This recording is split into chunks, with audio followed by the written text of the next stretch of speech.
11 बरस लगी 4% बोले से टोटल 44%, 11 चाहू 44% इंटरेस्ट हिसाब से पावा माने कहि पारमी जे 44% रो वैल्यू 33,429। 1% रो वैल्यू केते 100% रो वैल्यू केते मु डायरेक्ट प्रिंसिपल काढनी 100% रो वैल्यू 33,429 बाय 44 गुणन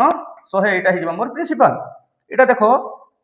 4 रे काटी देला 11 एटा 100 के काटले 25 जाऊ 100 आ एटा जदी 11 रे छिडु जे किछि गुटे नंबर आसबा 11 रे छिडु जे 4 3 7 9 7 16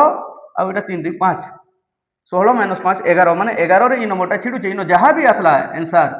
इ जे नंबरटे ए भी जदी आसला से 25 गुना हेबा आ 25 रो मल्टीपल मु चेक करमी गुटे नो ऑप्शन अछि ऑप्शन बी 75975 एटा मोर आंसर हेबा।